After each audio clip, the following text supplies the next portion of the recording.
वक्त की बड़ी खबर आपको बता दें, ईरान के 3 एयरपोर्ट पर इजराइल का हवाई हमला हुआ है। मेहराबाद समेत 3 एयरपोर्ट पर भारी बमबारी हुई है। तो जैसा डोनाल्ड ट्रंप ने कहा था, ऐसा लग रहा है कि ईरान की धरती पर उसी अंदाज में हमले तेज हुए हैं इजराइल की तरफ से। ये तस्वीरें जो इस वक्त आप देख रहे हैं, ये आपसे कुछ देर पहले की हैं।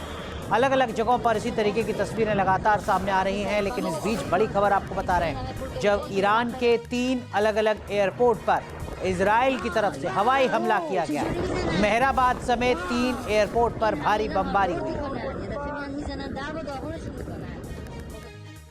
वैसे एक कहानी जो सिर्फ क्रैश की नहीं, बल्कि जंग, रणनीति, टेक्नोलॉजी और एक सुपर पावर की, उस सैन्य सोच की है, जहां एक सैनिक को बचाने के लिए पूरी ताकत झोंकती जाती है। ईरान के जाग्रोस पहाड़, रात का अंधेरा और आसमान में उड़ते अमेरिकी फाइटर जेट। लेकिन कुछ ही मिनटों में सब कुछ बदल जाता है।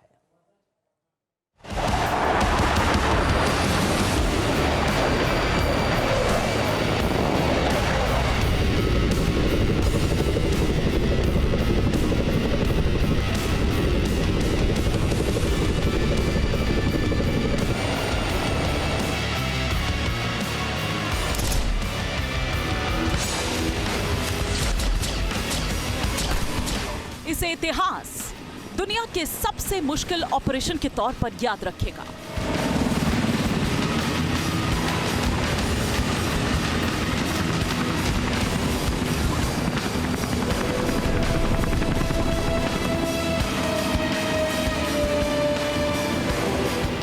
ये एक सुपर पावर के ऐसे मिशन की कहानी है जिसने ये साबित कर दिया कि रणनीति, टेक्नोलॉजी और उसकी ताकत के आगे कोई नहीं।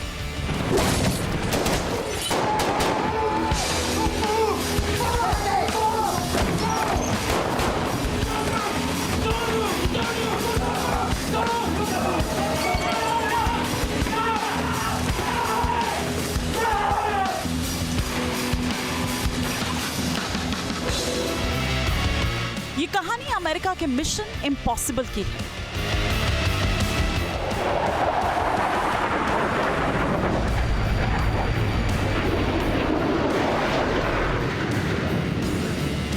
उस रात जाग्रोस के पहाड़ों में जो हुआ, उसने पेंटागन की नींद उड़ा दी।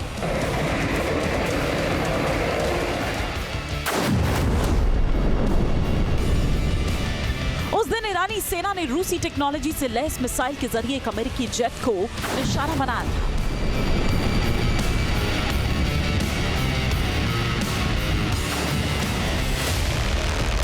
लेकिन अमेरिकी सेना का एक अटूट नियम है, एक ऐसा वादा जो युद्ध के हर व्याकरण से ऊपर है। लीव नो वन बिहाइंड, यानी हम किसी को भी पीछे नहीं छोड़ते।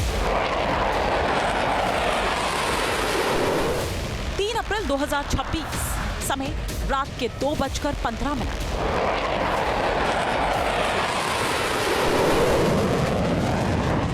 2 F-15E स्ट्राइक ईगल विमानों ने कम ऊंचाई पर सीमा पार की। मिशन था ईरान के एक गहरे कमान बंकर को तबाह करना।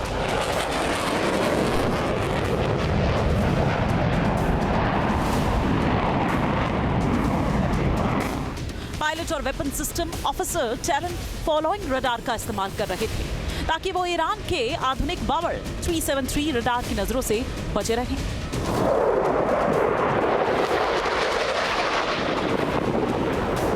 लेकिन हमला करने के लिए उन्हें पहाड़ों की ओट से बाहर निकलना था।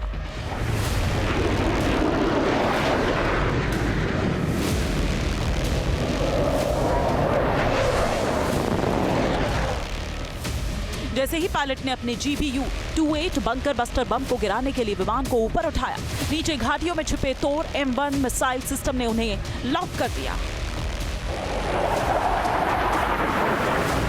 पायलट ने फ्लेयर्स छोड़ पैंतरेबाजी की। एक मिसाइल तो चूक गई, लेकिन दूसरी विमान के पंख के पास ही फट गई। हाइड्रोलिक सिस्टम फेल हो चुका था। घने अंधेरे और ऊबड़ खाबड़ पहाड़ों के बीच पायलट ने खुद को इजेक्ट कर दिया। सैंडी प्रोटोकॉल एक्टिव हो चुका था। बचाव अभियान अब शुरू होने वाला था। सुबह के 4:45। जब सूरज की पहली किरण पहाड़ों पर पड़ी तो 2 A-10 थंडरबोल्ट बचाव के लिए पहुंचे। इनका काम था रेस्क्यू एस्कॉर्ट। नीचे ईरानी क्विक रिएक्शन फोर्स के सैनिक गिरे हुए पायलटों के करीब पहुंच रहे थे, तभी आसमान से मौत बनकर उतरी A-10 की 30mm गन।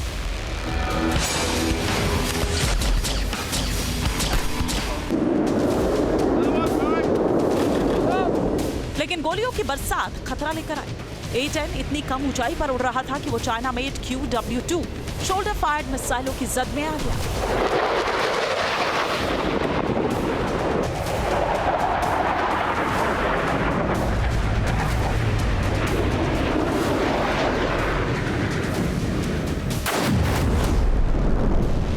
ये धमाका इतना जबरदस्त था कि किसी भी दूसरे विमान के टुकड़े हो जाते, लेकिन ये वॉर्थॉग था। ये एक उड़ता हुआ टैंक। इसके टाइटेनियम कवच ने पायलट को सुरक्षित रखा। क्षतिग्रस्त इंजन और आग की लपटों के बावजूद पायलट ने विमान को पहाड़ों से दूर हॉर्मोज स्ट्रेट की ओर मोड़ा ताकि वो दुश्मन के हाथ ना लगे। आखिरकार विमान फारस की खाड़ी के पानी में जा गिरा और पायलट सुरक्षित बाहर निकल आया। 3:15 एक combat search and rescue operation launch किया जाता है।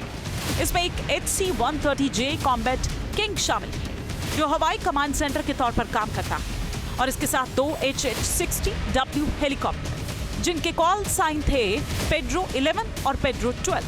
वे रडार से बचते हुए उड़ान भरते हैं, हवा में ईंधन भरते हैं। HC-130J हवा में कमांड सेंटर की भूमिका निभा रहा था। पेड्रो 11 और 12 हेलीकॉप्टर खतरनाक पहाड़ों के बीच से रास्ता बना रहे थे।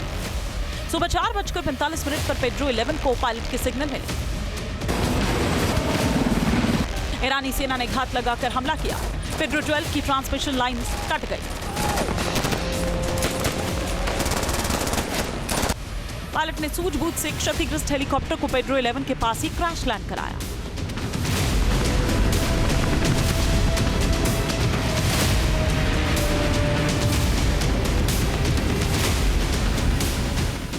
अब जमीन पर मौजूद अमेरिकी बचाव दल और घायल पायलट चारों तरफ घिर चुके थे।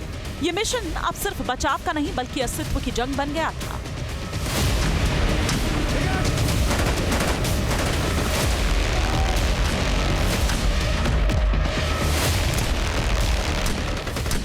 सुबह 5:02 जब उम्मीदें खत्म हो रही थी, तभी ऊपर मौजूद C-130 गनशिप ने दुश्मनों के मोर्चे को नरक में उतार दिया।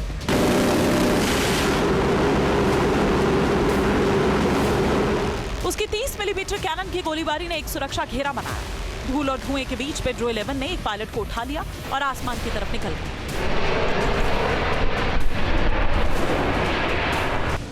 दूसरा क्रू मेंबर यानी वेपन सिस्टम ऑफिसर पहाड़ों में कहीं दुबका हुआ था। वो अब भी पहुंच से दूर था। लेकिन सिर्फ एक रात में अमेरिका ने एक F-15E, एक A-10, एक बचाव हेलीकॉप्टर और एक रीपर ड्रोन खो दिया। लेकिन जो नहीं खोया वो था अपने सैनिकों को घर वापस लाने का संकल्प। वेपन सिस्टम ऑफिसर के रेस्क्यू के लिए अब दुनिया का सबसे खतरनाक और घातक मिशन लॉन्च होने वाला था। T news nation.